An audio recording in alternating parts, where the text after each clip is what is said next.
Acompáñame en tus pies y vamos a Primera de Pedro 5. Estamos por terminar Primera de Pedro.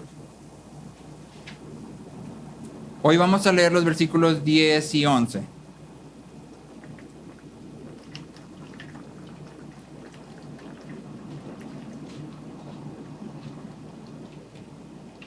Dice el versículo 10 de Primera de Pedro 5. Y después de que hayan sufrido un poco de tiempo, el Dios de toda gracia que los llamó a su gloria eterna en Cristo, Él mismo los perfeccionará, afirmará, fortalecerá y establecerá. A Él sea el dominio por los siglos de los siglos. Amén.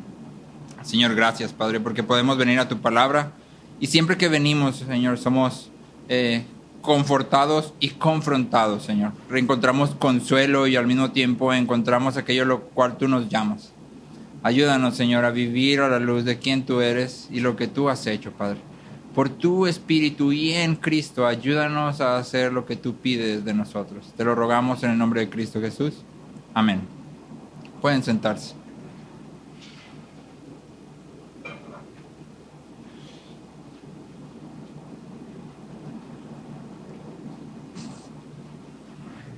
El sufrimiento o el dolor es una experiencia completamente humana. Todos pasamos por dolor y por sufrimiento. Y sin embargo es una experiencia que tiene muchas formas diferentes de ser experimentada. A veces el dolor es intenso y cae sobre nosotros como un yunque, como en las caricaturas, como algo que viene y nos aplasta por completo. A veces a través de noticias inesperadas o de un diagnóstico no favorable que llega de golpe cuando menos te lo esperas. Y sientes que el sufrimiento es como demasiado en un momento específico y que te está aplastando por completo. Sí, a veces es más como una piedra en el zapato. Es un dolor que parece ser pequeño y soportable, pero conforme pasa el tiempo, se vuelve demasiado para seguir con ello. Sí, al principio parece que es algo que podemos hacer, pero conforme estamos viviendo ahí, se vuelve algo demasiado grande. Sí, y entonces es algo que ya no podemos soportar. A veces el dolor es físico, como una enfermedad, o como una infección, o como un golpe. A veces el dolor es más una cuestión del corazón o del alma. Puede ser una decepción, una expectativa no cumplida, una falla, un comentario de alguien más que nos lastima. Sentirnos insuficientes, incapaces, inútiles, sentirnos atrapados, esclavizados o arrinconados. Todo eso es sufrimiento y es dolor. Y son experiencias que tú y yo vivimos a lo largo de nuestra vida. En medio del sufrimiento, todos somos muy prontos a preguntarnos, ¿por qué a mí? O ¿hasta cuándo voy a tener que vivir esto? Generalmente son las dos preguntas más rápidas en venir a nuestra mente. ¿Por qué de todas las personas que hay en el mundo me tiene que pasar a mí? Y si ya me pasó a mí, pues ¿hasta cuándo voy a tener que soportarlo? ¿Hasta cuándo se va a terminar esto? Estos dos versículos que leímos en Pedro resumen todo el mensaje de la carta de Pedro. Si tú rayas tu Biblia, esta es una buena porción para que subrayes, porque Pedro aquí está sintetizando todo lo que ha dicho a través de toda la carta. Y en resumen podemos decir que Pedro está respondiendo a dos preguntas. ¿Qué deberías de esperar en la vida y cómo deberías de responder? ¿Qué deberías de esperar en la vida y cómo deberías de responder? Y entonces, a fin de responder estas preguntas, vamos a ver tres temas que Pedro expone aquí. Número 1, vamos a ver expectativas. Número 2, esperanza. Y número 3, respuesta. Expectativas, esperanza y respuesta. Expectativas, esperanza y respuesta. Y entonces lo primero que Pedro aborda es la cuestión de nuestras expectativas. ¿Sí? La primera pregunta que se presenta delante de nosotros es, ¿qué esperas de la vida? Más importante todavía, ¿qué esperas de Dios? ¿Qué es en lo más profundo de tu corazón lo que esperas que Dios haga o que Dios te conceda? ¿Qué es lo que esperas de Dios? Y te voy a pedir que seas sincero y tomes algunos segundos. Contesta ahí en tu libreta o en tus hojas. ¿qué esperas de Dios? Sinceramente, ¿qué esperas de Dios? Yo tal vez podría pensar en algunas. Espero que Dios me permita disfrutar de un matrimonio largo y que lo glorifique. Sí, espero que Dios me permita ver a mis niñas crecer y que finalmente vengan a Él y rindan sus vidas.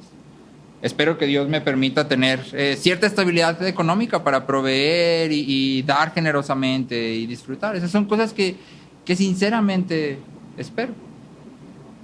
¿Qué esperas tú? En este punto de tu vida, ¿qué esperas que Dios haga o te dé?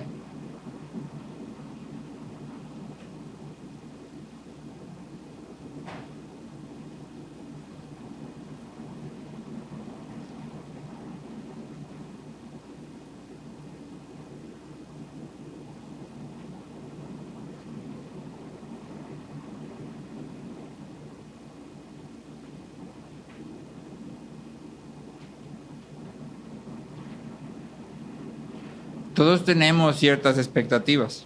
Y el problema no son las expectativas en sí mismas. El problema es que suele faltar algo en nuestras expectativas. Tal vez tú eres más cristiano que yo y tú sí pusiste esto en tus expectativas. Tú sí escribiste esto en lo que esperas de Dios. O tal vez no. Pero sin duda todos deberíamos de esperar esto mismo. Todos deberíamos de esperar que Dios nos haga más como Cristo. Todos deberíamos de esperar que Dios nos haga más como Cristo. De hecho, esto debería estar en la parte de arriba de nuestra lista, por encima de todo lo demás. Deberíamos de esperar que Dios nos haga más como Cristo. Y ya que todos deberíamos de esperar esto, porque todos deseamos esto, porque todos queremos ser más como Cristo, ¿verdad que sí? Porque lo amamos, porque lo atesoramos, porque entendemos que Él es glorioso y bello y queremos habitar junto con Él, porque vemos su infinito valor. Ya que todos esperamos esto, ya que todos deseamos esto, entonces todos también deberíamos de esperar que el sufrimiento llegue. Todos deberíamos de esperar que el sufrimiento llegue a nuestras vidas. En diferentes formas, en diferentes intensidades y con diferentes frecuencias. Tal vez que en algún momento llegue para ya nunca irse. El sufrimiento es el martillo y el cincel con el cual Dios quita lo que sobra y da forma a lo que somos para hacernos más como Cristo.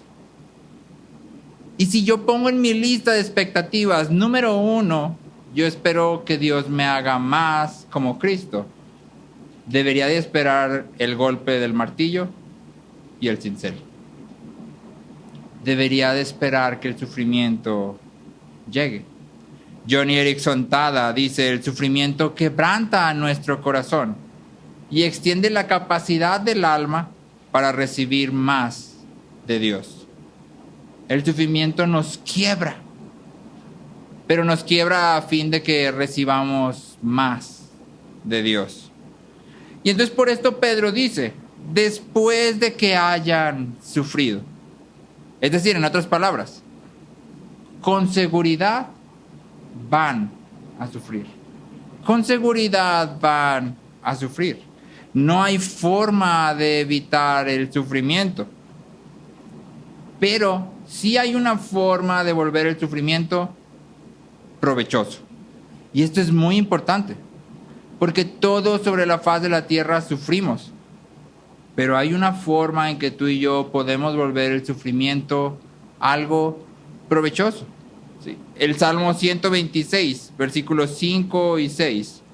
Salmo 126, versículos 5 y 6 dice, los que siembran con lágrimas segarán con gritos de júbilo. El que con lágrimas anda llevando la semilla de la siembra, en verdad volverá con gritos de alegría, trayendo sus gavillas. Y entonces hay una forma de sufrir que no aprovecha para nada. Es simplemente sufrimiento en vano. Es sufrimiento simplemente porque el mundo está lleno de sufrimiento.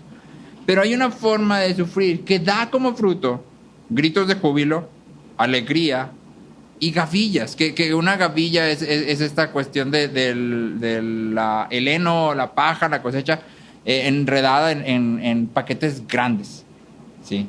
Y entonces, cuando el salmista está diciendo, vas a volver con gritos de júbilo, con gritos de alegría y con gavillas, te está diciendo, el sufrimiento puede producir esto. Pero la pregunta que deberíamos de hacernos es, ¿cómo? ¿Cómo?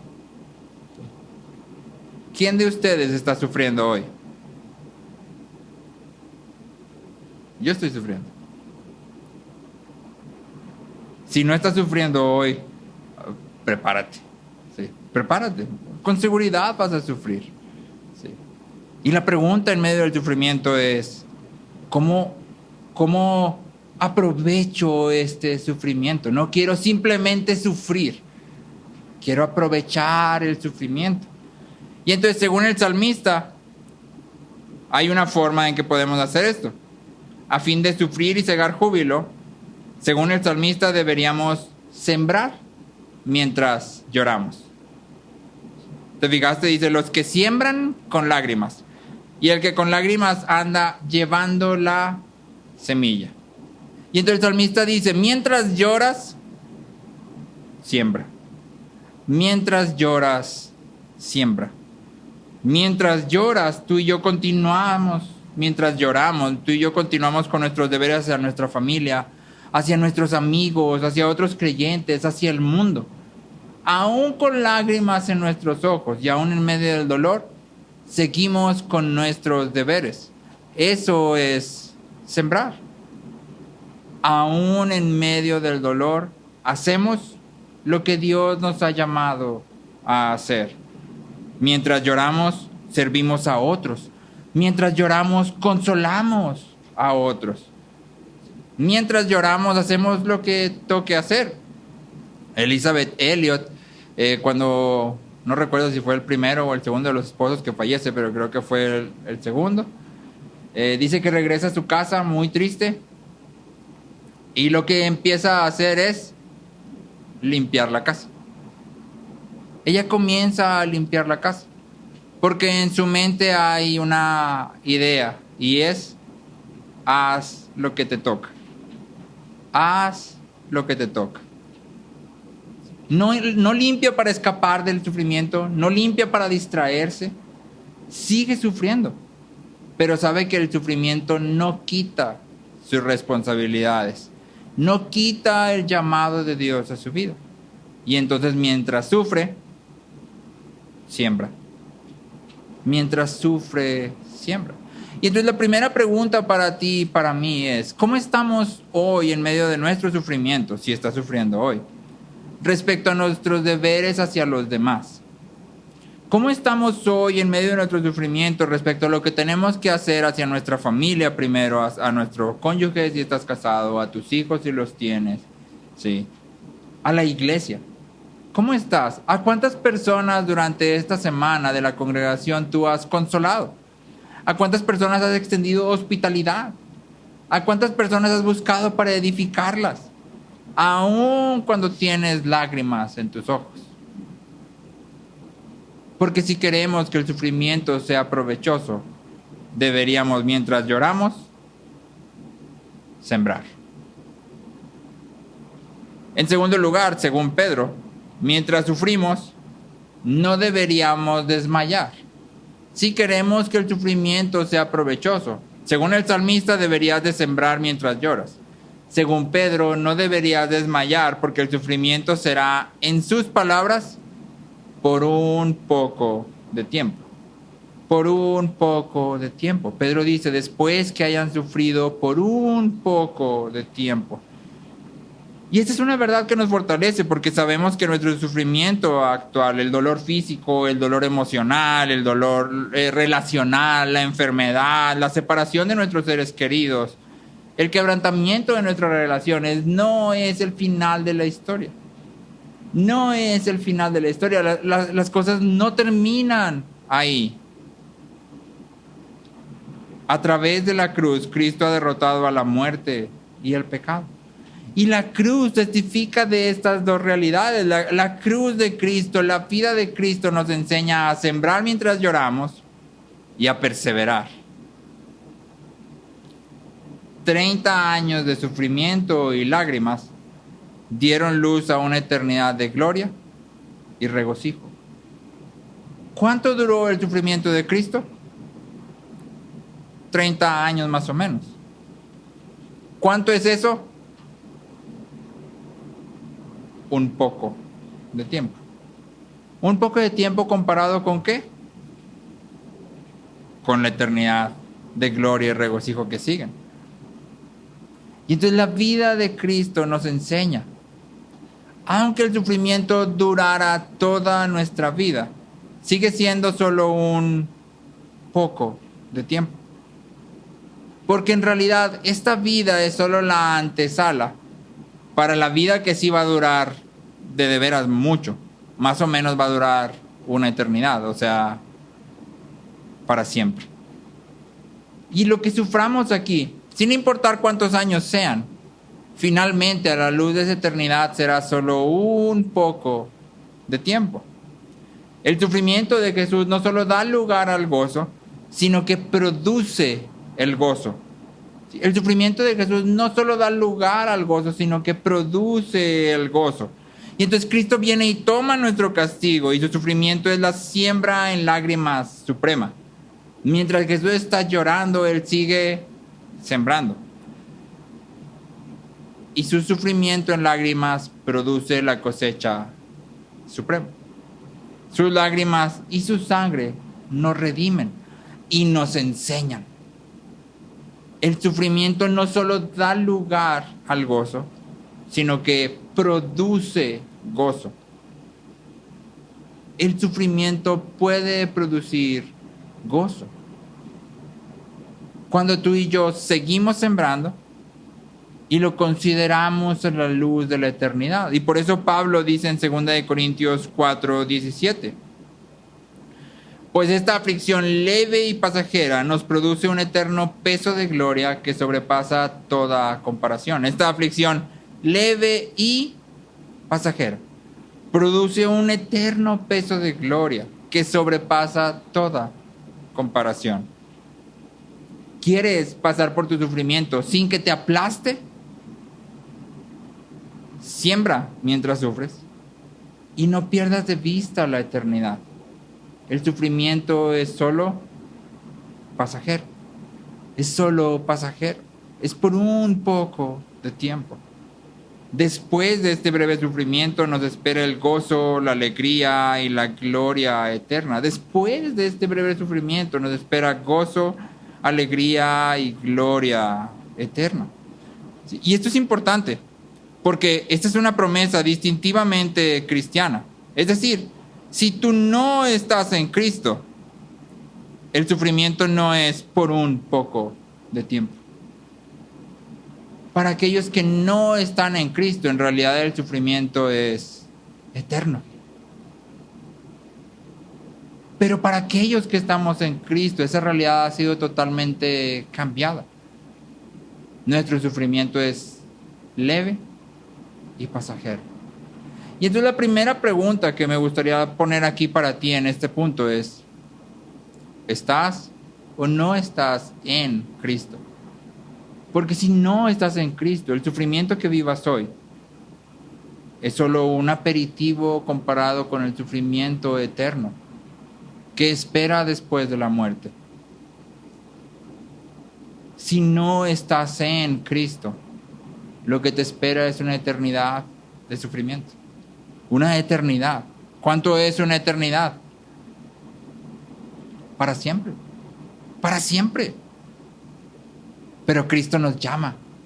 Ven a mí. Rinde tu vida a mí.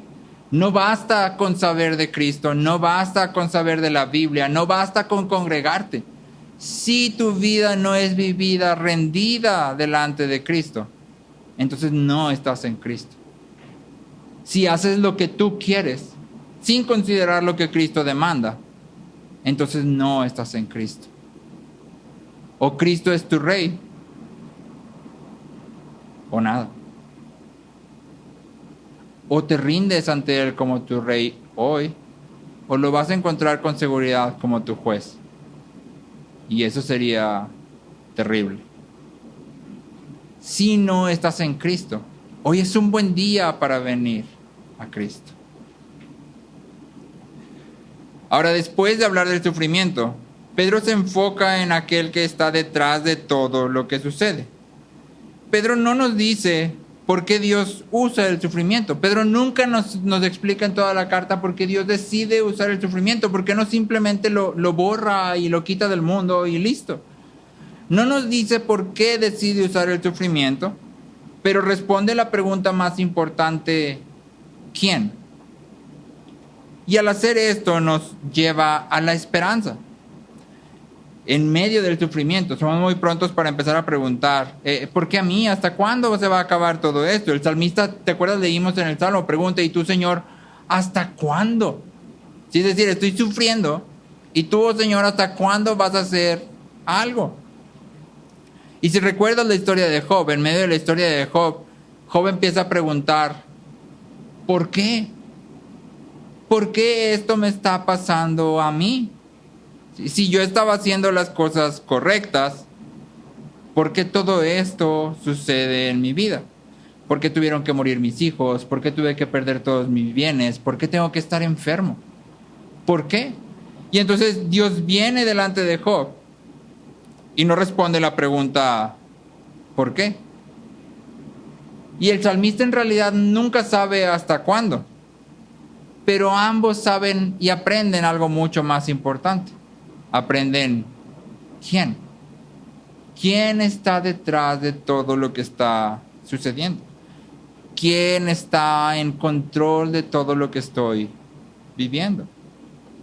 Puede que nunca sepamos por qué, o nunca entendamos el tiempo de Dios, o que tal vez no estemos de acuerdo con el plan de Dios, pero siempre podemos mirar al Dios de toda gracia. Siempre podemos alzar nuestra mirada para contemplar al Dios de toda gracia.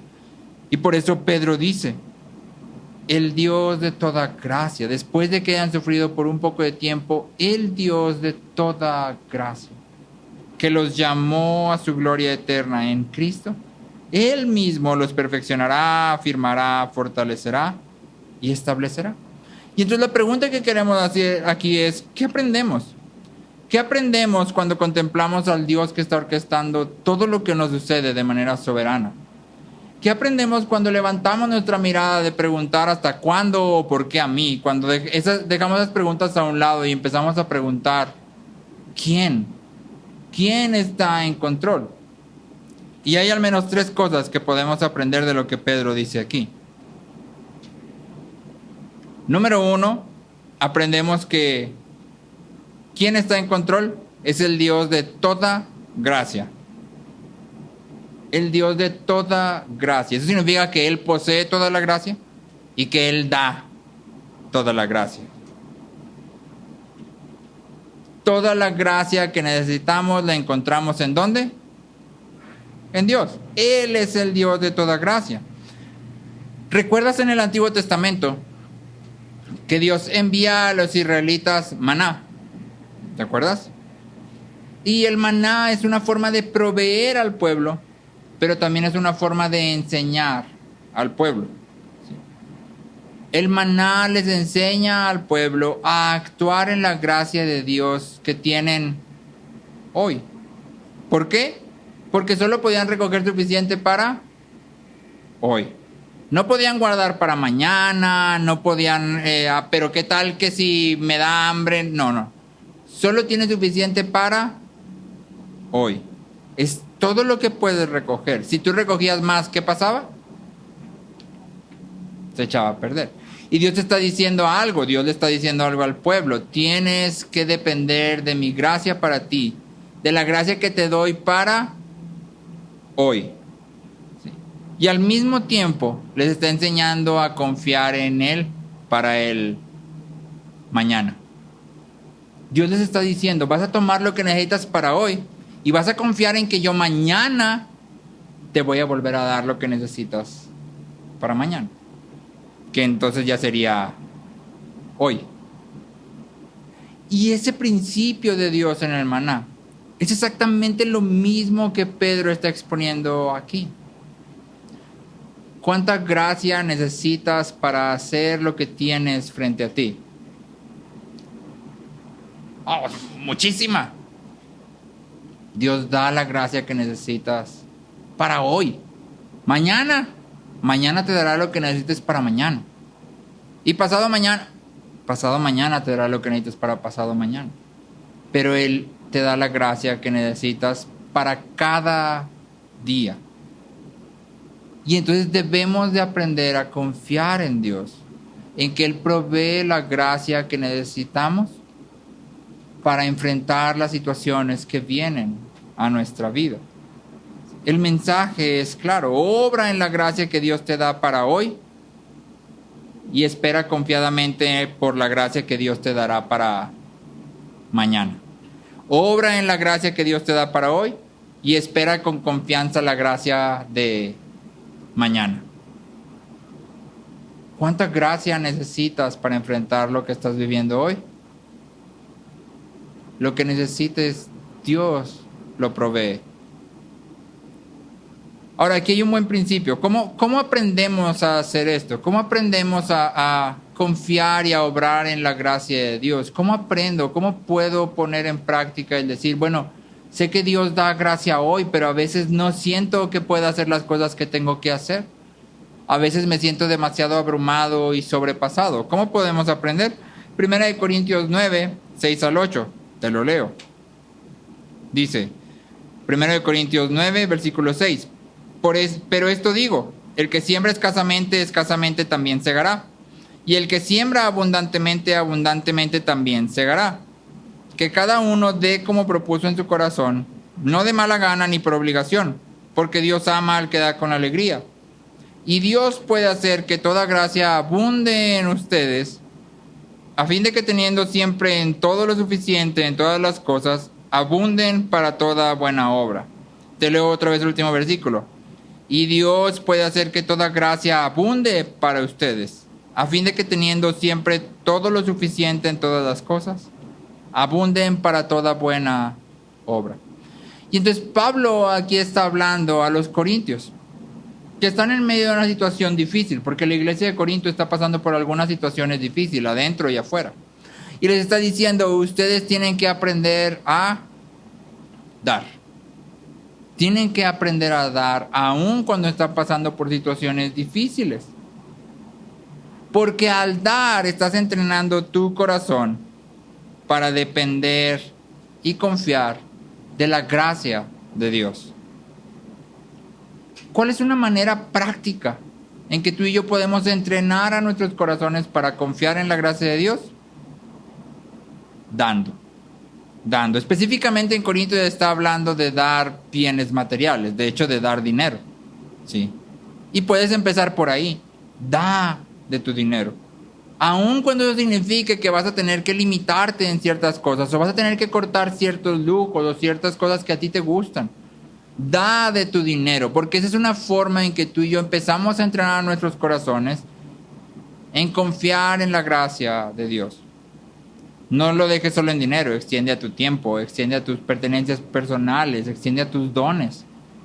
Pero da, aun cuando estés sufriendo, a fin de que tu corazón aprenda a confiar y depender de la gracia de Dios. Y entonces en este primer punto, si estás sufriendo, si te sientes bajo el peso del sufrimiento de manera abrumadora, Pedro nos invita. Puedes venir a Cristo. Él está listo para darte la gracia que necesitas. Aun si nuestra vida es difícil y no es lo que esperábamos, Dios está listo para derramar de su gracia una y otra y otra y otra vez. Podemos venir ante Él. Aun cuando sintamos que lo que Dios ha puesto en nuestras manos por hacer es demasiado para nosotros, podemos venir delante de Él y Él está listo para darnos gracia. La gracia que necesitamos. Segundo, Pedro nos dice que este Dios tiene un plan.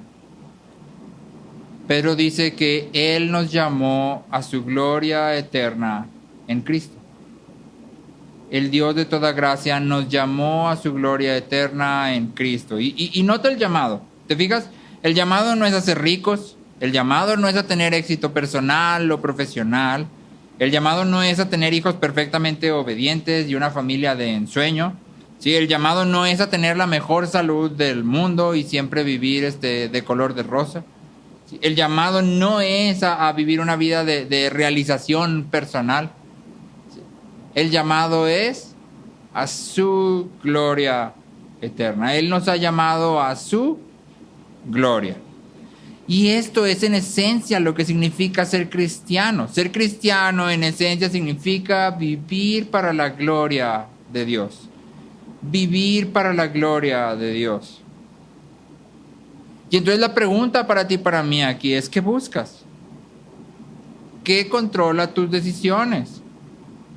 ¿Qué te motiva? Hace algún tiempo alguien preguntó, ¿cuál es tu sueño? Y algunas de las personas dijeron, mi sueño es ser rico, mi sueño es ser millonario, mi sueño es ser el mejor jugador de tal cosa, o mi sueño es tener tal casa de tal forma. En realidad nuestro sueño debería ser distinto. Nuestro sueño como creyentes debería de ser que mi vida glorifique a Dios. Si es en riqueza, en riqueza. Si es en pobreza, en pobreza. Si es en persecución, en persecución. Si es en aflicción, en aflicción. Sea como sea que estemos viviendo, nuestro sueño, nuestro deseo, nuestro anhelo debería de ser glorificar a Dios. Eso es lo que significa ser cristiano. Y entonces, una pregunta que te puedo hacer es: ¿por qué te levantas en las mañanas? ¿Por qué vas a trabajar cuando vas al trabajo? ¿Por qué haces lo que haces? Para los más jóvenes, ¿por qué estudias? ¿Por qué vas a la escuela? ¿Por qué haces las tareas? ¿Por qué hacerle caso a tu papá y a tu mamá? ¿Por qué? Y la respuesta correcta debería de ser: porque quiero glorificar a Dios. Porque Él nos ha llamado a su gloria. La gloria de Dios es nuestra motivación y nuestro destino. La gloria de Dios es nuestro motor y nuestro tesoro. Es lo que anhelo y es también lo que disfruto hoy, aunque sean destellos pequeños. Por último, Dios no solo nos llamó, sino que Él mismo nos perfecciona, afirma, fortalece y establece. No solo nos llama, sino que Él mismo nos perfecciona, afirma, fortalece y establece. Y nota esto, si lo ves, Pedro está diciendo, de principio a fin, nuestra salvación, nuestra vida está en las manos de Dios. Él te llama y luego Él te perfecciona, afirma, fortalece y establece.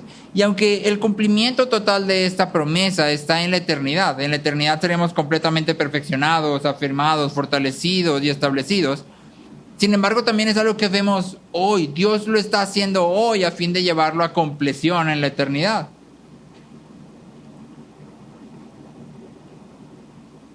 En las palabras del salmista, Jehová cumplirá su propósito en mí. Jehová cumplirá su propósito en mí. O en las palabras de Pablo, el que comenzó la buena obra la perfeccionará hasta el día de Cristo Jesús. Lo que está diciendo toda la Biblia, lo que está diciendo el salmista, Pablo y Pedro es: toda tu salvación, de principio a fin, depende solamente de Dios. Él lo está haciendo. Él te sustenta. Él te sustenta. El Salmo 54:4 dice: pero Dios es el que me ayuda. El Señor es el que sostiene mi alma. Y ese es un salmo hermoso. ¿Te fijas? Dios es el que me ayuda.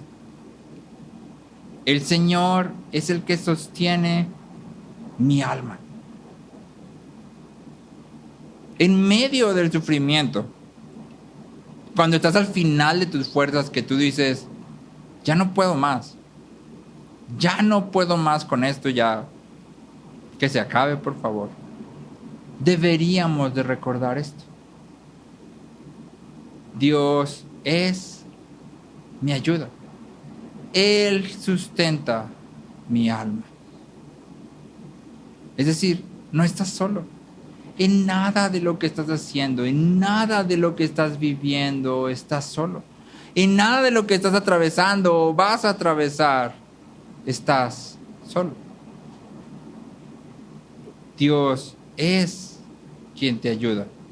Él sustenta nuestra alma. Y fíjate lo que promete en la carta de Pedro. Dice, Dios promete perfeccionarnos. Es decir, Él promete restaurar lo quebrantado y hacernos completos. Él promete afirmarnos. Es decir, hacernos más fuertes, hacernos capaces de soportar. Él promete fortalecernos. Es decir, Él promete incrementar nuestra determinación de hacer lo que Él ha determinado que hagamos. Él promete establecernos. Es decir, hacernos crecer más y más en el conocimiento de Él. Él promete perfeccionar, afirmar, fortalecer y establecer. Hay unos árboles en una isla, no recuerdo cómo se llama la isla, que es un lugar muy famoso para hacer windsurfing, porque hay vientos continuos. Todo el tiempo hay viento. Y entonces los árboles que crecen a la orilla del mar, en la playa, toman una forma muy extraña. Porque conforme van creciendo y el aire está de continuo soplando contra ellos, el árbol empieza a hacer esto. Y entonces, cuando tú ves esos árboles, todos los árboles se ven siempre empujados por el aire, ladeados, doblados por el aire que está creciendo de continuo, que está soplando de continuo. Pero ninguno de los árboles cae. Ninguno de los árboles es arrancado. Se doblan por la fuerza del viento, pero no mueren. ¿Por qué? Porque sus raíces están fuertes. Y eso es lo que Dios promete hacer con nosotros. Tal vez el sufrimiento sea tal que puede ser que nos doblegue en algún momento. Puede ser que sintamos que no podemos con Él, pero con seguridad permaneceremos. No por nosotros, no por nuestra fuerza, no por nuestra decisión, no porque somos muy resilientes, sino porque Dios ha prometido que Él nos va a perfeccionar, afirmar, fortalecer y establecer. Él lo ha prometido, y si Dios ha prometido algo, con seguridad lo cumplirá. Deberíamos de creer que no estamos solos en medio de la prueba. Deberíamos de creer que no depende de nosotros. Claro que somos invitados a la obra de Dios. Es decir, esto no significa que no debas de hacer nada. Hay mucho que hacer. Hay mucho que hacer. Deberíamos de ser fieles y diligentes cuando Dios nos llama. Esposos, amen a sus esposas como Cristo a la iglesia. Mujeres, sométanse a sus maridos. Hijos, obedezcan a sus padres en todo. Deberíamos de ser obedientes a todo esto que Dios nos llama a hacer. Hay mucho que hacer. Pero cuando obramos, lo hacemos al mismo tiempo descansando. ¿En qué? En que no lo estamos haciendo solos. Ni siquiera lo estamos haciendo porque salga de nosotros. Es que Dios nos ha llamado y Él ha prometido transformarnos. Y entonces nos invita a su obra y nos dice, ven, pon a trabajar tu salvación. Yo voy a hacer lo que es realmente importante. Pon a trabajar tu salvación con temor y temblor. Depende totalmente de Dios. Corre a Él y depende de Él. Packer dice, tu fe no fallará mientras Dios la sostenga. No eres tan fuerte como para caer cuando Dios ha decidido sostenerte. estamos seguros en la mano de Dios. Él ha prometido sostenernos. Aun cuando se sienta que estamos siendo aplastados, Él ha prometido sostenernos. Y en cada situación que vivamos, claro que podemos traer nuestros porqués, es lo que Job hace y Dios nunca se lo reprocha. Podemos traernos hasta cuándo, igual que el salmista, hasta cuándo va a durar esto. Pero nunca deberíamos de perder de vista la pregunta más importante. ¿Quién? ¿Quién está en control? ¿Quién está en control? Esa es la verdadera pregunta. Otra vez Eric Sontada dice, no podemos enfocarnos en el martillo y el cincel. No puedo dejar que esta silla de ruedas sea lo que me define. Ni las infecciones, ni los problemas pulmonares, ni la rigidez, ni el dolor, ni la parálisis. No puedo enfocarme en el martillo y el cincel. Debo enfocarme en el escultor. Él es quien sostiene el martillo y el cincel. ¿Tienes miedo de que Dios haga las cosas peores? ¿Tienes miedo de que te dé un hijo con un mal congénito o que termines con Alzheimer en algún asilo y sin dinero? No temas. Dios no es un escultor caprichoso ni superficial. No te enfoques en el martillo y en el cincel. Enfócate en el escultor. Él es un Dios bueno que ha prometido cuidar de nosotros. Podemos estar seguros que su obra es buena. Es buena. Y entonces finalmente llegamos a la parte de la respuesta. Finalmente llegamos a la parte de la meta de todo el sufrimiento y de todas estas promesas. ¿A dónde nos debería llevar ver todo esto? Nos debería llevar a la adoración a Dios. Pedro termina diciendo, a Él sea el dominio por los siglos de los siglos. Amén. Y esta es una adoración, una doxología, una alabanza, en donde Pedro reconoce la sabiduría y la eternidad de Dios.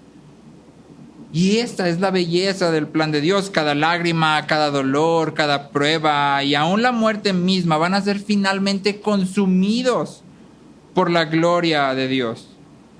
La cruz de Cristo, lo que parecía ser la mayor derrota, lo que parecía ser el fin de los planes de Dios, es de hecho el medio por el cual la salvación se extiende a todas las personas.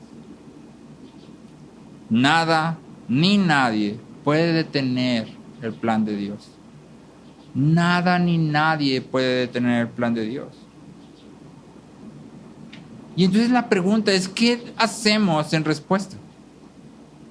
¿Qué hacemos ante este Dios que nos sacó de nuestro propio reino, de miseria, egoísmo, pecado y muerte? ¿Qué hacemos ante este Dios que nos ha llamado y promete llevarnos hasta Él? O sea, no solo nos llama y bueno, síguele, sino que nos llama y dice, yo te voy a traer hasta acá. ¿Qué hacemos ante un amor tan grande? ¿Cómo respondemos ante un Dios tan bueno? La respuesta es, nos rendimos en adoración. Esa es la respuesta correcta. Nos rendimos en adoración. Y cuando hablamos de adoración, sí hablamos de cantar porque implica cantar, pero hablamos primeramente de algo en nuestros corazones. Cuando hablamos de adoración, estamos hablando de conocer verdaderamente a Dios y luego responder atesorando y disfrutando y estando satisfechos en Dios. Cuando estamos diciendo adoramos a Dios, estamos diciendo venimos a conocerlo y luego lo atesoramos, lo disfrutamos y encontramos nuestra satisfacción en Él. Y de esa satisfacción nacen alabanzas y servicio. Nacen alabanzas y servicio. Pero nota el camino. Conocemos a Dios y luego atesoramos, disfrutamos y somos satisfechos en Él. Y de eso nacen alabanzas y servicio. Si servimos y cantamos, pero no encontramos satisfacción en Dios, sino que estamos todo el tiempo buscando en otros lados qué puede satisfacernos y qué puede llenarnos. No estamos realmente adorando a Dios. Tenemos que venir delante de Él y conocerlo de tal forma que Él sea nuestro tesoro y que realmente nuestra satisfacción esté en Él. Y que de ello entonces ahora sí nazcan alabanzas y servicio. La última pregunta para nosotros es: ¿estás encontrando toda tu satisfacción en Dios? ¿Estás encontrando toda tu satisfacción en Dios? ¿Estás realmente atesorándolo? ¿Estás creciendo en tu conocimiento de Él? De manera que entonces tus alabanzas y tu servicio nazcan de una adoración genuina desde tu corazón. Porque esa es la única respuesta correcta ante un Dios que ha manifestado una bondad y un amor tan grandes. Y entonces en estos últimos 2 versículos, Pedro nos recuerda algo. Vas a sufrir, vamos a sufrir, pero el sufrimiento no es el final de la historia. Hay un Dios que cuida de nosotros. Y la respuesta correcta a la bondad y el cuidado de Dios es la adoración. Una adoración genuina que nace de nuestro corazón.